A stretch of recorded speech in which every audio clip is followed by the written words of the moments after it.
What up, Richie?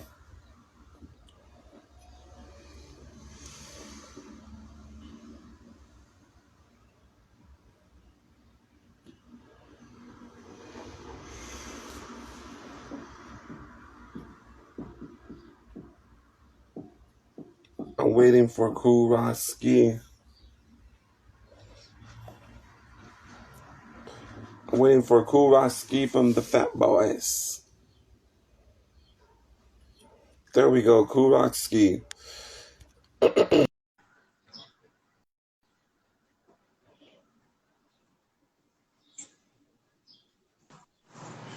Yo. All right, just got to get the camera the other way. You There see? we go. What's good with you? How you doing, brother? Good. I didn't get a cut yet. You just decided to let it grow out?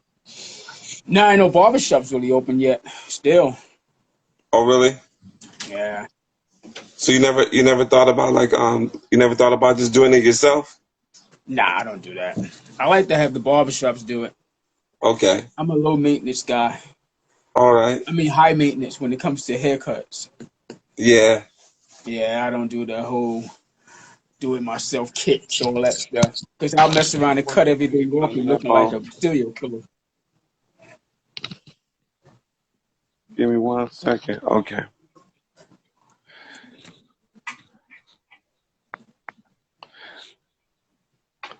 All right, I Yeah, I'm the got you kind of now. guy that'll cut everything off my face, be looking like a prune or a serial killer. So I ain't trying to do that. No, black men gotta have some hair on their face. We can't do all that cutting off their hair stuff. Okay. Yeah. So where you actually living at right now? I'm in Linwood, Seattle. Oh yeah, you in Seattle. You in I'm in Seatown. Seattle. Yeah. I'm in the home of Sir Mix-a-Lot. Sir Mix-a-Lot. That's where Bruce Lee's buried. That's where Jimmy Macklemore, I Hen. think the rapper. Yeah, that's where Yeah. Jimi Hendrix is from Seattle too. Right, yeah, yeah. Yeah, Yeah, I never thought in a million years I'd be in Seattle. You know what I'm saying? But I'm an East Coast dude, you know what I mean? I know. But you never know where life might take you as you get So older, you know what I mean? yeah, so what made you make the change from New York all the way to Seattle? Um, 90% or 95% of men that when they get up and move, they move from one specific region. For a woman, you know. So Yeah. I made the move out here. Um, but we're moving back East Coast. I might be moving to Delaware by the end of the year. So I'm going back East Coast. You want to go back? Yeah, because my roots is out there in the East Coast. Not True. New York. I'm not doing New York no more. New York is No. that's a done deal. Yeah, New York, the new New York. Yeah. I'm trying to get all my boys to get up out of there. It's not a good place to be right now. Oh, okay, I got you. Yeah, the whole gentrification thing, and they pushing everybody out. And so I got out of there. Oh, you got Actually, out I of got there. out of New York a while ago. I left New York back in like 2012, I think it was. Okay, and that's when you came to Seattle? No, I was living in Florida for a while. I lived right down the block from Marky D for a while. He living in Miami. Oh, So I Marky lived D, there okay. for a minute. Yeah, then I moved back to Jersey. That's the farthest I came. That's the closest I came to New York, and Uh-huh. then I came out here. Okay. So how long Yeah. have you been to Seattle now? What I? What are we in 2020? March of 2019. Okay, so new. Yeah. Okay, I thought you'd been out there like 15, 20 years already. Oh hell no, no way, no freaking way, no way. That'd be half Okay. my damn life. No way. Yeah, that's true. That's true. Yeah. Yeah, cool Rockski, man. So brother, can you tell me how like when you first got involved with hip hop, like where did you first see it? My first involvement with hip hop came in like anybody else who got into it. Hmm. Who's my age or probably you know over 40. You know what I Yeah. mean? Rappers delight. You hear rappers delight. I mean, before that, there was a little hip hop stuff and rap going on in our neighborhoods as far as DJs and parks. Did you ever And see Cold Crush back in the day? I heard of Cold Crush. I never seen him up close. I've heard of Okay, him. I mean, when Cold Crush was doing their thing, we were still like in just entering junior high school. So true. we heard the tapes and all that stuff. Force MDs, um, Treacherous Treacherous 3. 3, of course, Flash Furious 5. Mm-hmm. But we didn't see them until later on down the road. Okay. But yeah, so pretty much just listening to them at first. And then Mm-hmm. of course the big breakout with Rappers Delight came out. Then after that was Super Rhymes by Jimmy Spicer, of course Curtis Blow with the breaks and Christmas rapping and so and then the message came out which changed the whole landscape of hip hop. So that Right. pretty much was a done deal for us. But my first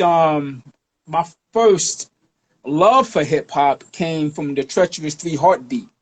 Oh, I love that Um, song. yeah, Kumo D's part just stood out. He just Oh man. yeah. And once we heard that, or once I heard that, I was open. I mean, you heard Rappers Okay. Delight, you heard all the other stuff, but once I heard that heartbeat and the way they was doing their routines with the back and forth, a hop, skip, and a jump, and not play no ball, but a ball, ball, Oh, ball. It was like you was open after that. true. That's So that's. So how'd you guys start? How'd you meet rest of the other guys like Marky D and Buffy? me and Mark actually grew up together.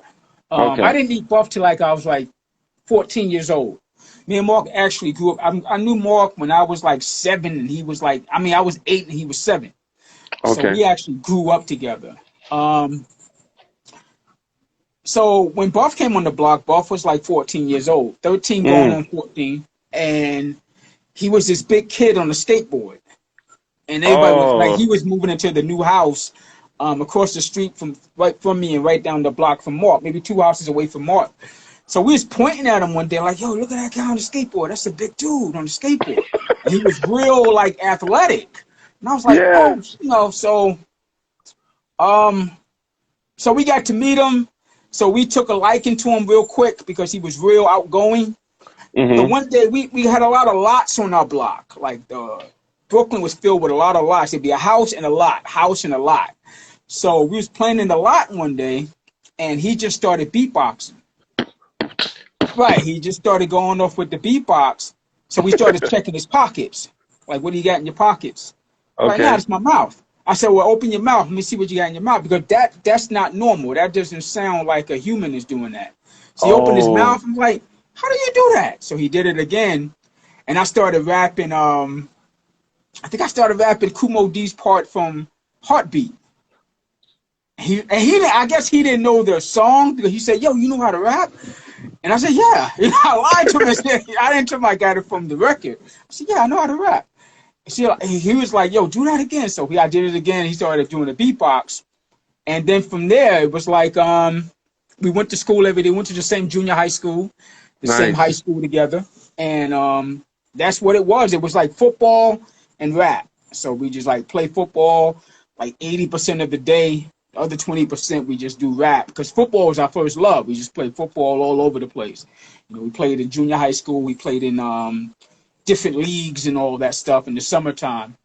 Mm-hmm. So after a while, we just started, forming a group.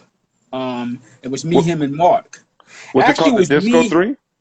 No, it was called Hypnotized Five. It was 5 MCs, one Oh. DJ, and Buff who was the beatbox. But the other guys, they never wanted to come to practice. So we just Mm. said, you know what? Let's just keep it as us three. So we just started practicing every day because we Yeah. knew we wasn't going to take this football thing, but so far, we didn't have the talent really to play football. Mark Okay. was pretty good because Mark played fullback, but it was just so much competition as far as football. Yeah.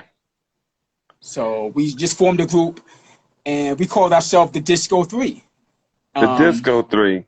yeah, and we said, let's keep something basic because we had these elaborate names. At first my name was Kool D Ski, and Mark's Cool name D was Ski. Prince Marky D, and Buff was DJ Doc, aka the Human Beatbox.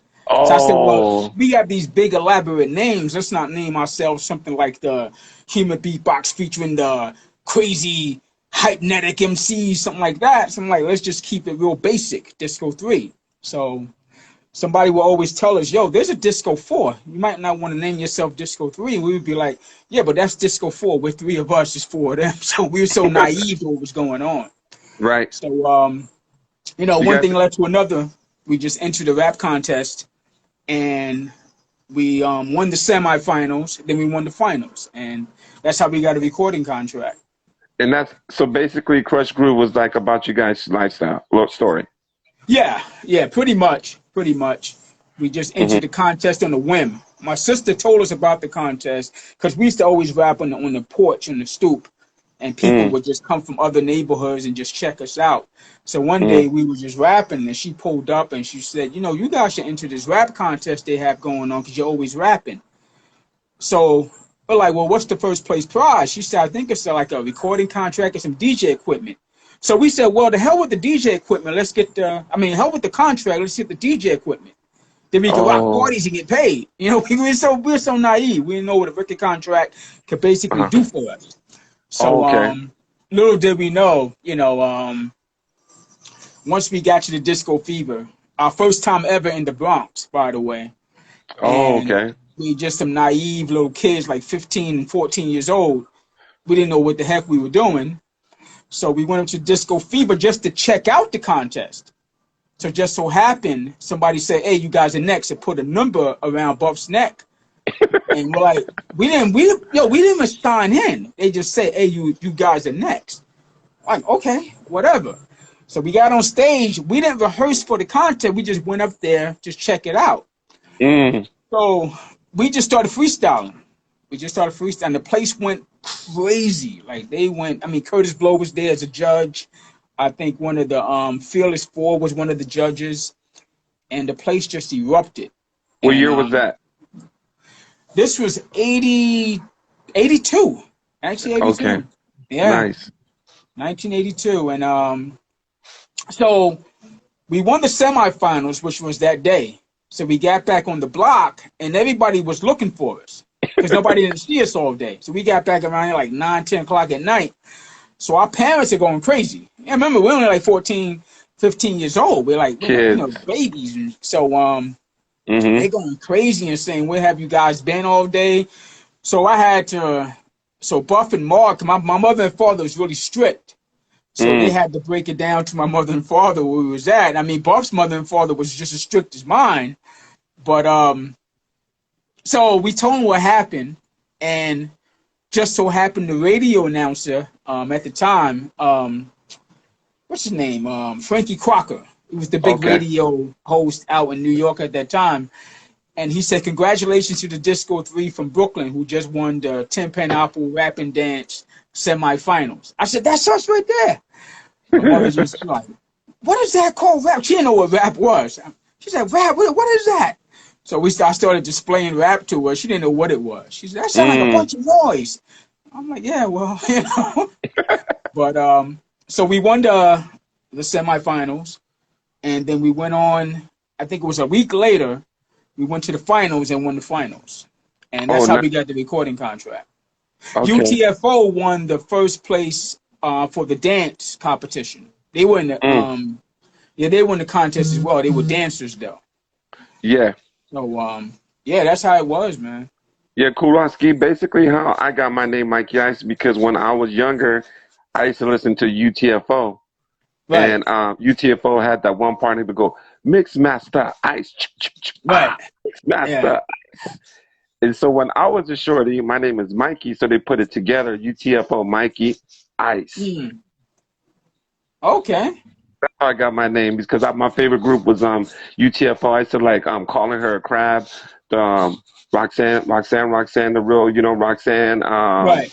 There was like 15 different versions of Roxanne. Like, Yeah, yeah. I think I read it one time on Wikipedia, and they said they had one called the Roxanne's a man or something. I Roxanne, mean, there was so many of those things, and yeah.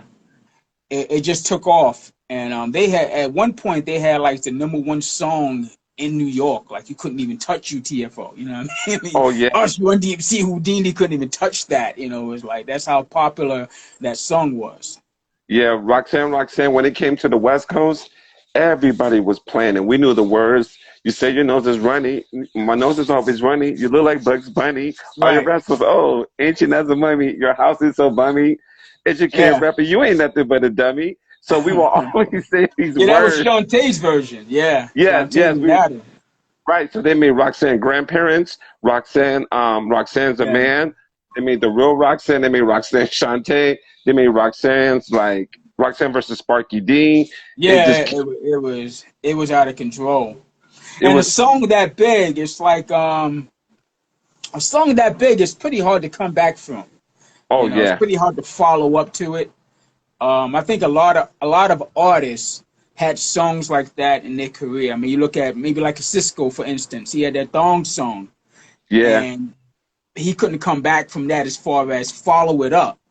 You know, True. not It's saying hard. UTFO didn't have the talent to do it, but sometimes your song can overpower. One song can overpower your whole recording career. You know, and I think that's what happened with UTFO. They couldn't come back from that one song. You know. Yeah, you're right though because after they just did that one album, the popularity died with us out here on the West Coast. Yeah, it's pretty good to build um a career when it comes, especially in hip hop. Yeah. You got to do a single, then the album. Next time you come out, single, then the album, because you can't just come up with an album first. Because once that album hits the plateau, that drop is a long way down. Mm. So next time you come out, people are like, well, I was overwhelmed with your album already. You know, Oh, okay. I'm still trying to rock off the first album, and you know that's what pretty much happens.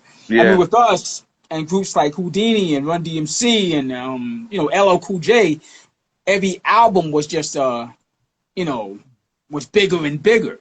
Oh, It yeah. wasn't just one album that was big. It was like Fat Boys are back, big and beautiful, crushing, coming back hard again. You know, every album was another album, another album, another album. We didn't have just Mm. one big album. You know what I mean? Yeah. You know what I want to say though to Cool Rock is that what kind of inspired me about the Fat Boys is when I would open up the magazines, I would see the cover, I would see you guys in a jail suit and Right. like with some food, and I'm thinking like, what rap group would be in a jail suit like about going to jail for eating food? Right. We're in jail. We're in jail because we Yeah. fell. We're in jail. Rah. Yo, the crazy thing about that song is that the lyrics didn't have nothing to do with food at first. The lyrics Oh, were okay. really, really hardcore, Mm. and Curtis Blow was digging them. You know, we was talking about some street stuff, but the record company was like, they didn't want to put that out because it was set. We already had this image already, so Okay. they didn't want to start with this whole hardcore kind of stuff. So we had to switch the lyrics around, Mm. and that's how In Jail became about being in jail because we broke into pizza shops and Burger Kings and all that stuff. It was really about something totally different. Okay. I But I I I love that though because when you're young and you're talking about eating pizza, I mean, because in the summertime we all eat pizza. Like I'm a 13-year-old kid, like right, we love pizza. Like on Friday night pizza, Sunday pizza. So when I would see you guys rapping about pizza, I'm like, we're doing the same thing out here. But what I noticed about you guys is like the outfits. So you guys are dressed really dope. Complete Adidas tracksuit, matching Kango, fat yeah, lace. When I seen the Fat Boys, I went out. I wanted to buy fat laces, and I went out and I used to go to the shoe store and buy fat laces for 99 cents. And I would buy like 6 pairs, and I would just watch you guys, and I'd be like, "Yeah, I got the laces like the Fat Boys." And then mm, my boys were like, "Yeah, I got fat laces," And then we would just kind of like switch each other laces though. Like one day he'll wear the bright and the yellow fluorescent and blue, and then I would right, wear the black and red, and we would rotate them. right. So Yeah, every the dressing for us, I mean, as far as stage, the costume changes was we were the first ones. I mean, I hate saying being one of those guys who say we were the first one to do that, but nobody was doing that. That's why we stood out in our shows. We'd do costume oh changes for every song, damn near. But the thing was, see, Run DMC set the precedent for the jeans and the sneakers. mm, Because before us, you had Flash and the Furious Five, they were dressing almost like a street gang with the spikes and the leather and the boots and all that stuff. But people don't realize that because Flash and the Furious Five dressed like that, they was on tour with people like Rolling Stones, Rick James, Parliament Funkadelic. So they had to dress like that in front of the crowd they were rocking. Okay. So when Run DMC came along and started dressing with the Adidas suits or the sneakers with no laces in them, we were like, yo, we have to dress. We knew we weren't going to dress like Flash and Furious Five, even though we looked up to them. We're like, well, I'm not getting on stage with no damn spikes and no leather and no boots. You know what I'm saying? I'm dressing like I dress around the way with some jeans and sneakers or whatever. So that's how that happened, you know. But just so happened on stage, we did costume changes like the jailhouse suits. We wore the dreadlocks for hardcore reggae. We wore like tuxedo outfits for Can You Feel It? So it was like different outfits we were wearing. Mm-hmm. Yeah, so, but we just couldn't do the whole Flash and the Furious Five. With all due respect to them, we couldn't dress like that, you know. So, Run DMC, what you see now was because of Run DMC, because of the way they dressed. You know, with the, I don't know if they started the whole gold chain thing. I don't know if it was us or them who started rocking the big gold chains. We started rocking the gold chain because cats around the way was rocking them, you know. Okay. So that's why we started rocking them. Yeah. So, like, you growing up in Brooklyn, like, when you first start seeing breaking, was it, of course, breaking was probably was breaking more dominant than rap? We call it freestyling. So, okay, freestyle. What they were doing before they got on the floor, that's what a lot of people were doing.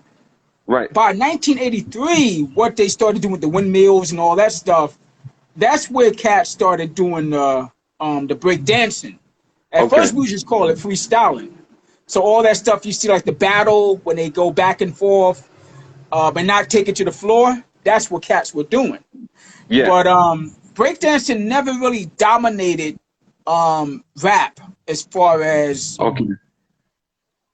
Because you take it back to the like 83 and 84 in the parks where they started having the jams. It wasn't really nobody breakdancing like that. Like you would have to go to Manhattan and the Bronx to see cats breakdance. Brooklyn cats wasn't really breakdancing like that. They was popping. They wasn't breakdancing. Because you got remember you had more. It was more of a more blacks than Hispanics. Hispanics were into the breakdancing. You know, black guys wasn't really into that breakdancing too much. They were like, man, hanging on that floor messing my sneakers. So, you know, they wasn't doing that, you know. Okay.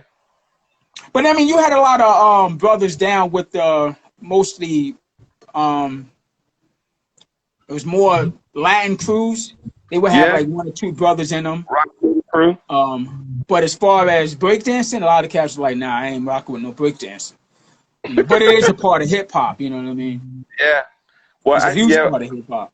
Exactly. Though, when I see breaking, I think I was more intrigued by breaking than I was by rap because I could physically do it.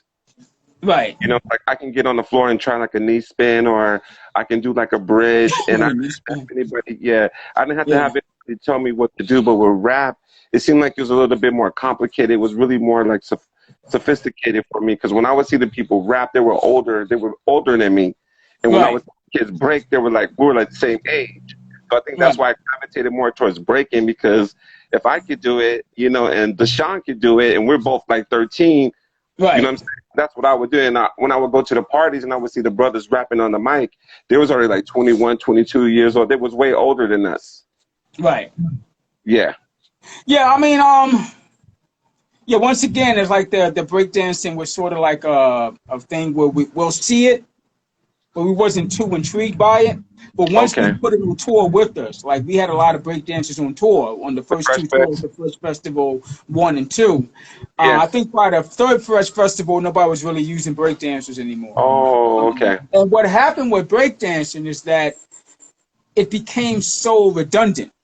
You know what I mean? Like, if you've seen one windmill, you've seen them all. So it's like it played itself out pretty quick. So by 1986, 87, especially by 87, nobody was breakdancing no more. It was like, man, I ain't getting down there to do that. You know what I'm saying? So everybody was pretty much rocking the mic. Nobody was trying to be a breakdancer no more. You know? I know. I think it became so big so quick You know, with Yeah. Michael Jackson doing the moonwalk. You know, so many things that were happening with breakdancing. It became so freaking big. And then you had breakdancers at the White House, breakdancing with Ronald Reagan. So it became so, you know what I'm saying? It became part of pop culture too quick. Oh, And I it burned got you. itself out. Yeah. That's true. I remember it. I remember it. So when you guys became the Fat Boys, like I wanted to ask you, like in the rap industry, did they kind of give you that image where you had to be like that rap group that was focused on food? You know, like kind of like your characters all about like food, or they were just, or was that kind of something that you guys wanted to do? Oh, hell no. We didn't want to do anything related to anything called Fat Boys. We wanted to be Disco 3. Disco 3.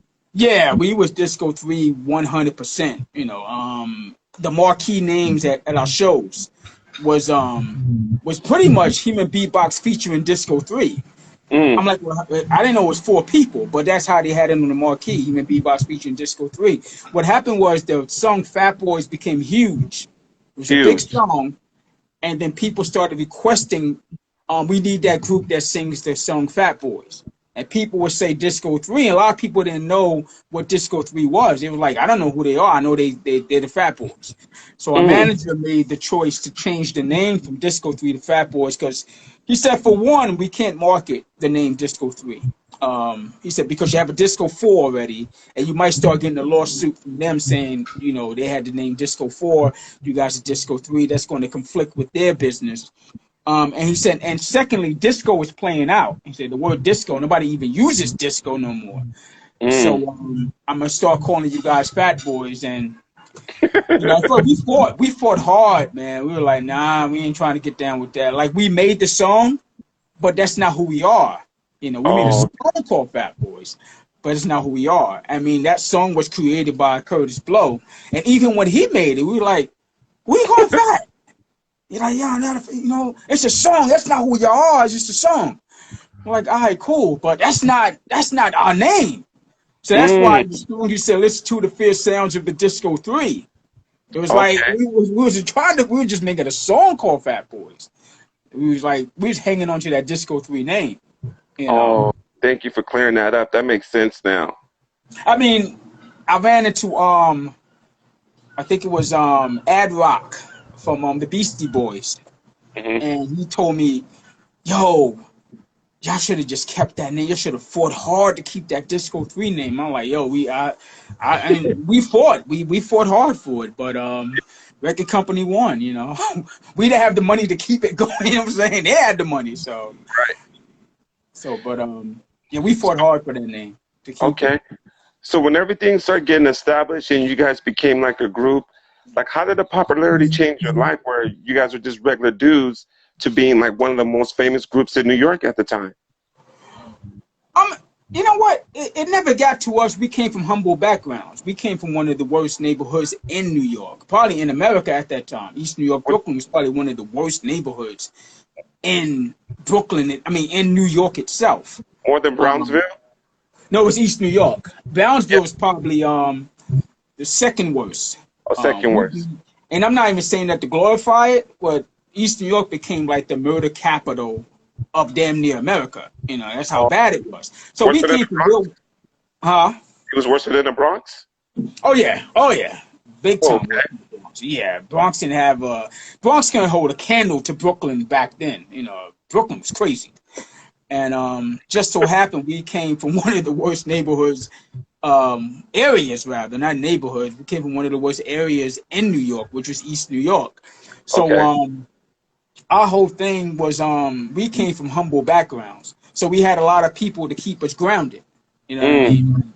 Yo, if y'all get out of line, I'm gonna knock you out. That kind of thing. You know, Okay.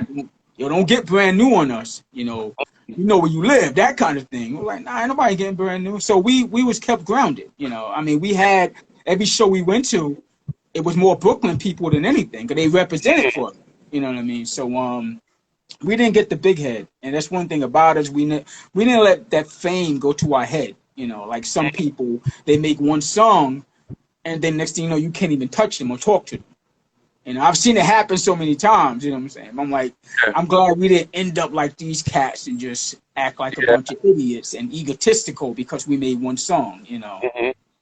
You know what, Kuski, I was gonna share with you too. Like I was a little bit, because I'm young. I was young at the time. I was kind of confused when you guys started getting towards like late '80s, early '90s when you guys started dressing like more like Gucci, MCM, Right. like those type of tracksuit. It threw me off. I was like, what? I was like, it was just so different for me. It was kind of hard for me to get into that when I noticed that you guys started making that transition. Because I remember Buffy with the Gazelles and like the Yeah, yeah, yeah. yeah. So when I started noticing you guys started adapting that new style, it kind of just like it kind of pushed me away a little bit because I didn't understand it. Well, here's the thing with Gucci and well, Dapper Dan was making the clothes at the time. He was from Harlem, and what happened was, Dapper Dan even tells the story too. The only people that was coming to Dapper Dan's for those jackets, were big time drug dealers who had the money to do that. Mm-hmm. Dapper Dan said that we were the first ones to come to him that had money in the music industry, as far as people who were coming by $2,000, $3,000 jackets, that kind of stuff. We didn't wear the jackets as far as kind of a look at me, look what I got on. We wore them because that was the big thing going on in '86 and '87. Like if you went to New York, everybody had on Gucci, Louis Vuitton, MCM. Yeah. They had on these jackets. Some people had the whole suit on. And if you went to a regular Gucci store, they didn't sell nothing like that. Mm-hmm. So it's like, should I go into a Gucci store and buy a $600 jacket that has a little label called Gucci? Or should I go to Dapper Dan and buy me a $2,000 jacket that's leather, real leather, and have the Gucci imprints all over them? Of course, Gucci didn't know that Dapper Dan was doing this stuff until Mike Tyson had to fight with Mitch Green. But the thing was, when we wore it on the album cover, it was really the record company who asked us, do we want to wear these jackets on the album cover? At first, the album cover, let me give you a history on the album cover. Our album cover called Crushing was supposed to be a car that was crushing the hats of LL Cool J and Run DMC's hats. That's why we call it Crushing. Okay. So at the last minute, they said, no, we don't want to get into this whole back and forth, start getting into some rap battle with these guys. Let's just have you guys standing on top of a car, and the car is being crushed by you three, and you're wearing your Gucci. And those are the infamous jackets that everybody knows us by. Those Gucci jackets and everything. And they pretty much, a lot of people thought that we were really the first ones to rock them on a record cover, on the album cover. I mean, I know Rakim wore them with the Follow the Leader cover, that famous jacket he had on. But we were really the first ones to rock them like that. And that's why Dapper Dan, he loved us to this day, because we pretty much put him on the map, like on a big scale. Because at first it was just Harlem people rocking that. Once they seen us rocking that, everybody was coming to him damn near across the world to get a Gucci or Louis Vuitton jacket. So that's how that came about. It was just a fashion. It wasn't like we was trying to be like this egotistical group, like, look what we got on, we're wearing Gucci and Louis Vuitton. It was just a fashion thing at the time. And New York was big with that. So we kind of just roll with what New York was doing at that time. We didn't want to wear just another Adidas suit in the car. The Fall in Love picture with us with the Gucci and the Louis Vuitton. They asked us to wear warm-up suits like Gucci. I mean, not Nike or Adidas. And like, nah, let's just rock the jackets. So we wasn't going to rock them for the album cover, just for the single cover for Fall in Love. It's okay, let's keep it going with the album cover. I'm like, all right, cool. Yeah. Okay, Kuski. I have a question that kind of like popped up in my mind. I'm thinking about it. There was 3 people that beatbox: Biz Markie, Dougie Fresh, and Buffy, right? Right. So out of those 3, I remember when the show came out, Dougie Fresh said, "My style, boom, boom." And he said, nothing. Right. And I'm thinking to myself, like, was he dissing Buff when he said that? Yeah, Doug was taking a lot of shots at us. But it was friendly. It wasn't like he was mad at us. He was just trying to establish himself, like, see, you gotta realize Doug is from Harlem. We're from Brooklyn. We didn't know Doug. We didn't know Doug until maybe 84. We never even heard of Dougie Fresh. So when somebody says, well, Doug did it first, I'm like, well, I didn't know Doug, so I just know Buff was doing it first. You know what I mean? So when people say, well, that's Doug's style, I'm like, no, that's Buff's style. 'Cause I never heard of Doug. I've heard of his name circulating, but I never knew who the heck he was. And I never knew he was even a beatboxer. I just heard the name, you know. But so by the time we came out with Fat Boys, I think Put Up Stickum is the one that really got to him, because it was just Buff doing the beatbox. It was acapella, Buff doing the beatbox and us rapping. And he had the Lottie Dottie after that, so he wanted to say, hey, I can do that too, and I can do it just as well as him. But with us and Dougie Fresh, it was all, I mean, there's just that one night we almost really got into it at the Fever, when he was he stepped to Buff and said, yo, I'll bust you in your ass right now, get on stage. And then me and Mark attacked him, and we were about to go at it, and we had to get pulled away, you know.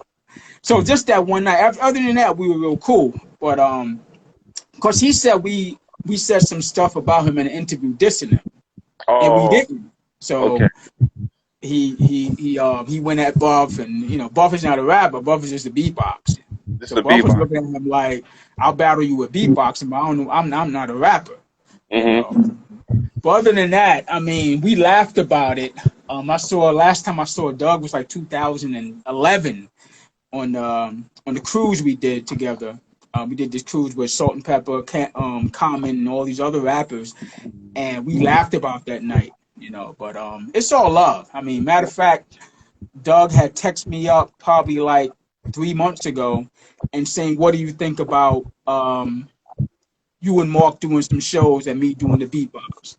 Like, you know, let's sit down and make it work, you know, let's talk about it. But it was all we were young. We were just having fun, you know. Yeah, I was just trying to understand that, because when he said that, like, I think he was trying to distinguish style, you know, but I took it as like, okay, I think he might be talking about Buff. And then I remember when Biz came out with Make the Music With Your Mouth. Right. And he was trying to say, too, that he has a different, distinct style, too, from other beatboxers. So, but I'm thinking, like, to me, Buff was the first one I heard, because I heard Buff before I heard Biz. Right. Well, Buff was, to put it like this, Buff was more world-renowned. Buff put beatboxing on a higher scale than both of them. That's no disrespect to them. It's just that we had big songs at that time that were pretty much worldwide songs. And Buff was all over the place doing beatboxing. He was on every TV show. He was on every radio station. So he did it on a higher scale. Now, who did it first, I don't know. People, like I said, people said Doug did it first. Some people said Buff did it first. But once again, like I said, I knew Buff since he was like 13, 14 years old. So I would have to go with Buff. That's all I knew. You know what I'm saying? But I didn't know who Dougie Fresh was.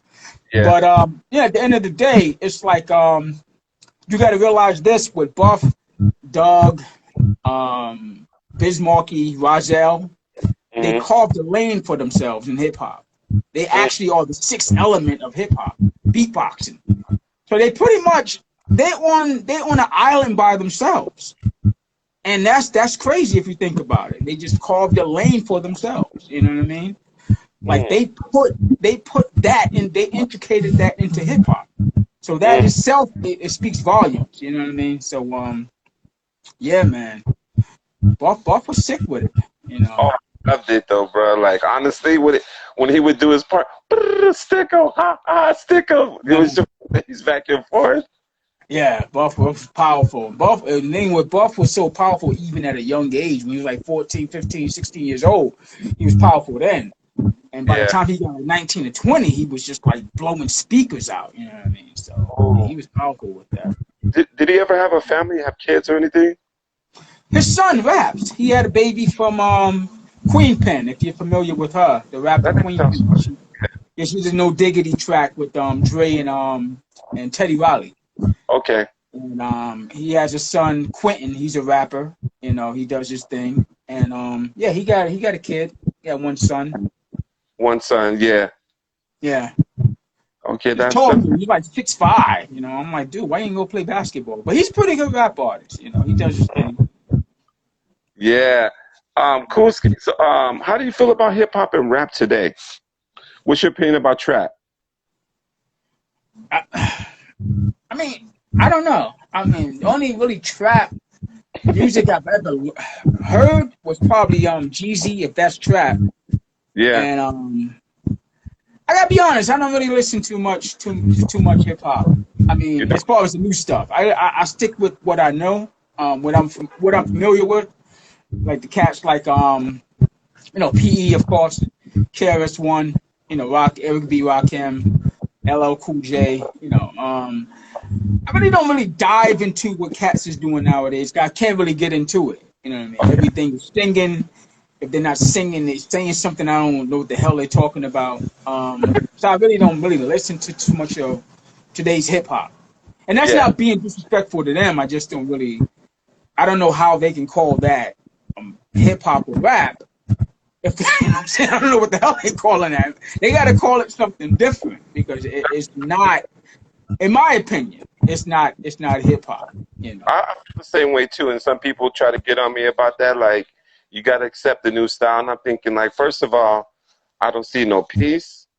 Right. I don't see no unity. Right. I don't see no love. Right. Really don't see no having fun. And those are the four core elements to hip hop: peace, Right. unity, and having fun. And I've seen, if I don't see these elements in it, it's kind of like same thing as you. I can't really agree with it because I don't feel none of those emotions. I don't feel love. Well, I don't. it's so one dimensional. Well, one dimension. Like, it's so it has like a one way street to it. Like Yeah. they don't go outside the parameters of what they're doing. Storytelling. No storytelling.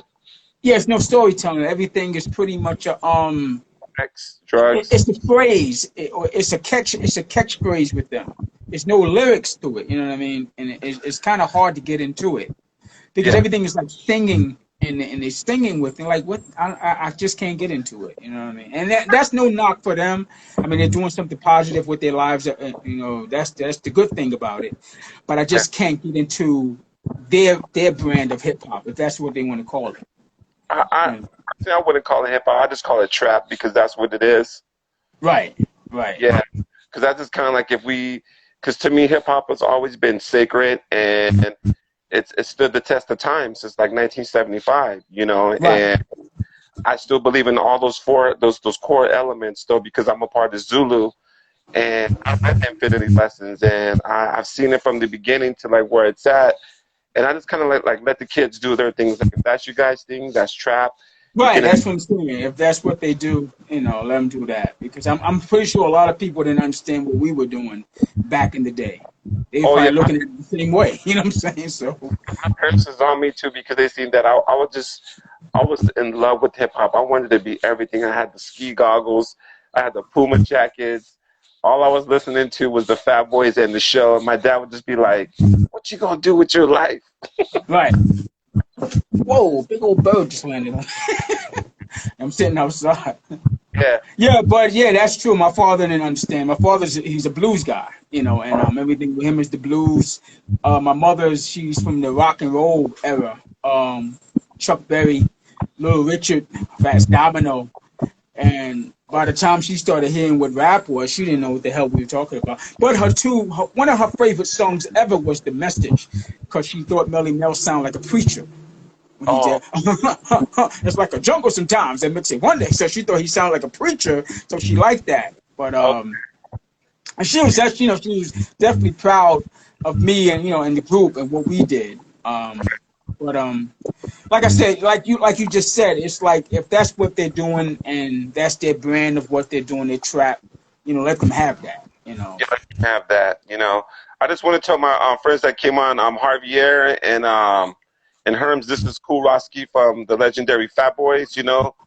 And yeah, these are they follow what I do. And the reason why, guys, I brought them on here because me as a kid, like I was heavily inspired. Fat Boys is probably the best group I thought was in the world was for me.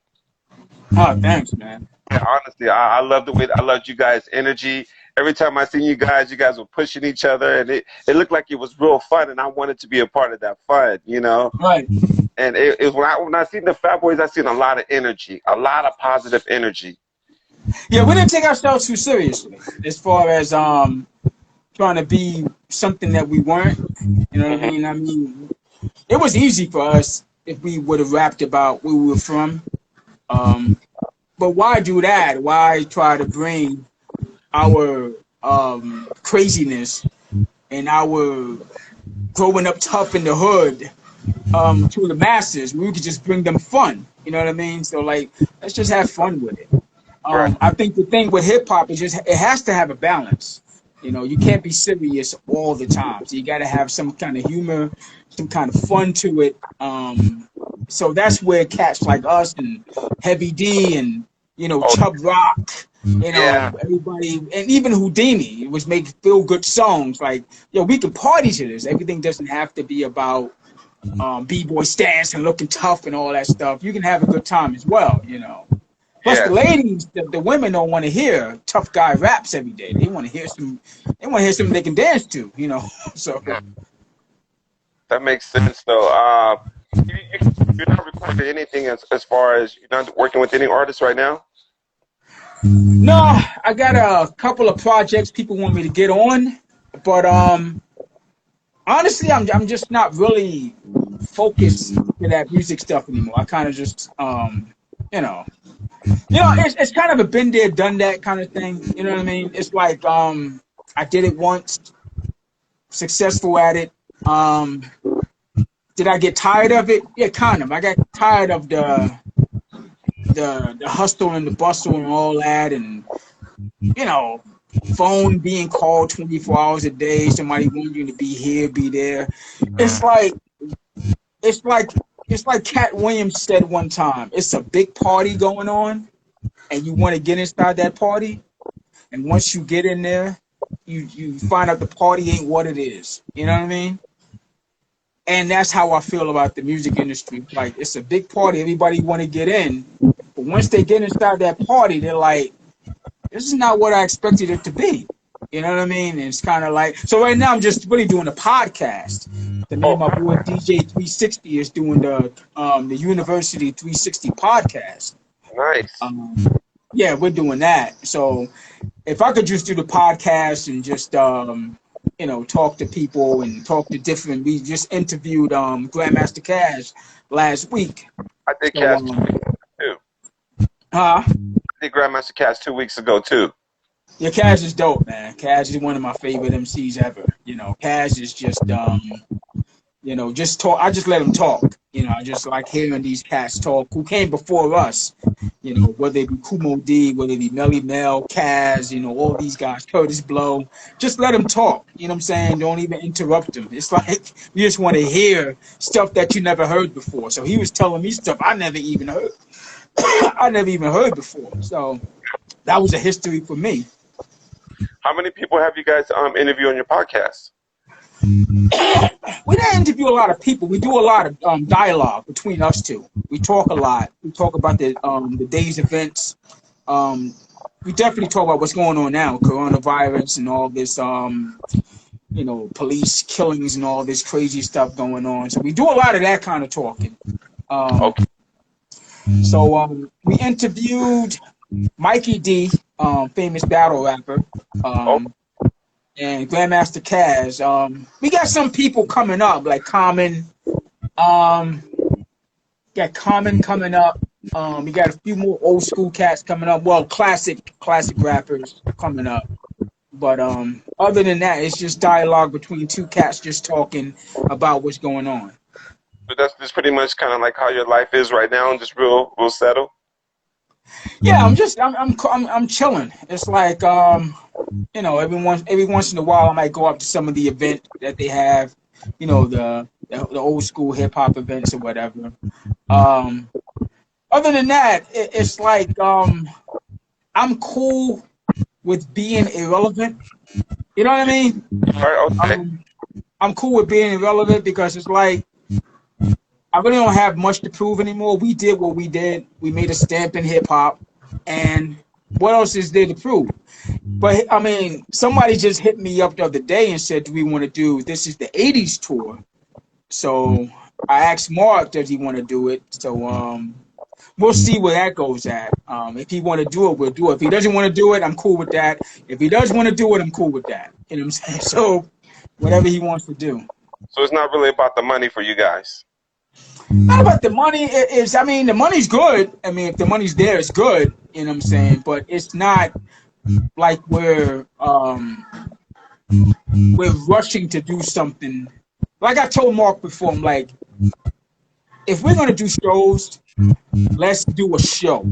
We can't do this back and forth walking stuff and just winging it. You know what I'm saying? We can't just get on stage and just do the back and forth stuff and all that. We got to put it on a show because people want to see us, but it's a 2 to 3 minute energy thing. Like, oh wow, and then it'll drop because we don't have a show.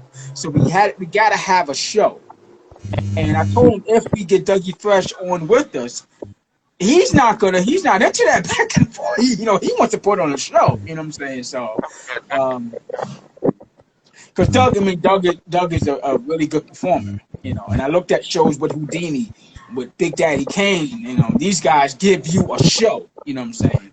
And I'm like, dude, if we're gonna do this, we can't do the whole back and forth stuff, walk back and forth on stage. You know what I'm saying? We're not EPMD. You know what I'm saying? So we can't do that. Okay. Yeah. So we're talking about the '80s show. We'll see once this whole craziness is over, this whole COVID thing is over. What we can do as far as being on that tour. If the money's right. You know what I'm saying? And we'll see what happens. Yeah. So when the Fat Boys kind of started, like after Buffy passed away and things kind of moving forward, like when did you guys? So like, you know what? We're all just gonna go our separate ways and just kind of leave the rap thing alone. Was like the early. We was going to do a reunion album before Buff passed away. We was going to. We had. I think Dre was on. I know Puffy was going to do some tracks. Premier was going to do some tracks. So we had people want to do some tracks for us for the reunion album when Buff had passed away. So I think that's kind of set us back. We kind of just fell back from it. We lost the core member of the group, so we kind of like fell out of love with recording songs and all that. So we kind of just took a step back from it. Mark had moved out to Miami. I stayed in New York for a while, so we kind of just fell back from it. I mean, we did the Unsung, I think 2010. We came together to do that. Oh, it's on YouTube? It's on YouTube right now? I think Unsung is on YouTube. It was like, damn near 10 years. That was 10 years ago we did Unsung. That was like 2010. Yeah, I was thinking about something else, though, but I seen it. Yeah. I liked it. That's what kind of sparked my interest to be like, okay, like the Fat Boys, and all the way up to the cassette. I just lost the cassette probably about 10 years ago, but I kept my original cassette. I had the cassette, Boys, the one. Yeah.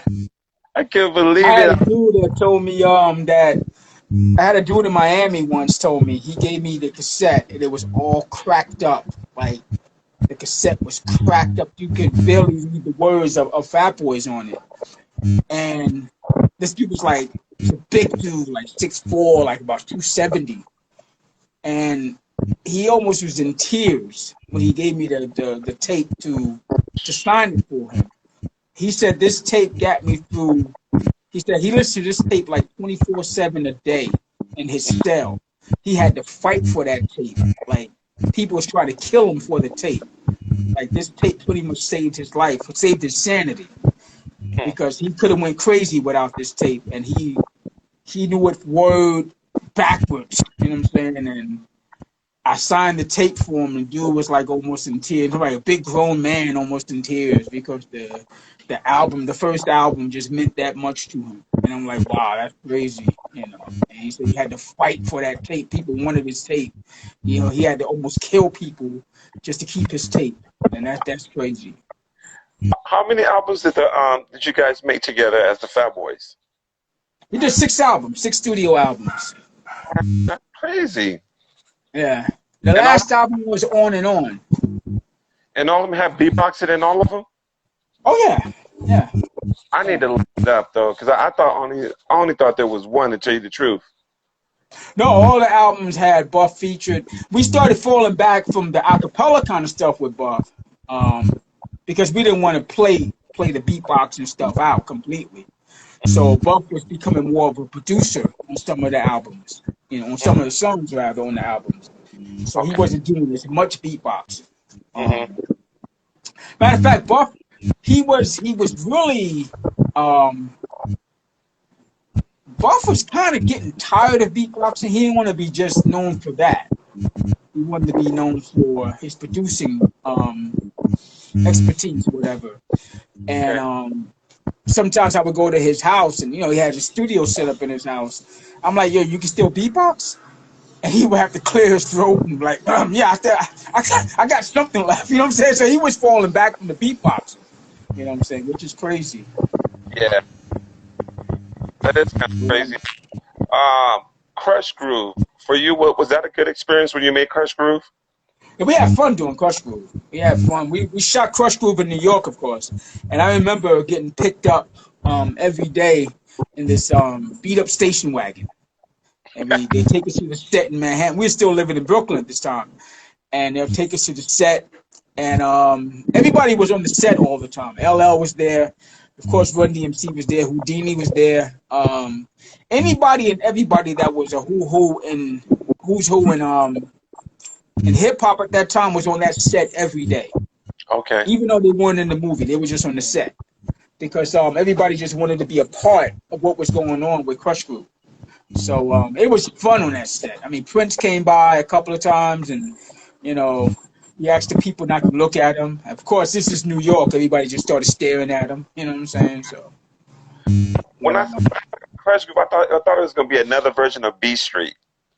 I thought it was gonna be a lot of breaking because I was like, yo, I was like, Crush Groove. I was like, yes, another breaking movie. I was like, I'm gonna go see it. And then when I nothing to do with breaking, right. Thrown off though, you know what I'm saying? But I think B Street was more of the street element of hip hop, and Crush Groove was more of the business element of hip hop. How to make a song, be in the studio making a song, behind the scenes of making of putting the record together. I think B Street was more like the graffiti and breakdancing and all that stuff. But Crush Groove pretty much bust down. Once Crush Groove came out, that's when rap pretty much was like bust through the doors. It was like everybody and their mama wanted to rap. You know what I mean? So and then breaking died. Then breaking started to die because breakdancing wasn't. They didn't use it a lot in Crush Groove. I think that's what happened too with Crush Groove. It's like nobody really seen breakdancing in there. That's when the guy was spinning on his head, and he was just like, "Yo, keep it going." And it was like, fire, quit. And he took off his suit. I was like, somebody break on in a movie, and I actually know who that person was, though. He was a b-boy from a crew called Incredible Breakers, and his name was Float. And Float was a legend, even though like after Crush Groove, his name was legendary. Like everybody knew who he was. Crazy Legs, Mr. Wiggles, like he was a huge part of breaking for everybody on the East Coast. So he was a big deal. Right. Yeah, there was a lot of legendary cats that came out the East Coast as far as breakdancing. Of course, Crazy Legs probably the biggest name that came out the East Coast. There was a whole lot of others, but I think, like I said, getting back to the breakdancing, I think it became more bigger overseas than in America. Hey, once overseas took it over, they took a loving to it, and they just grabbed it and kept it. Cool. I was gonna let you know my video is gonna end. Can we go into part 2? Then we can end it.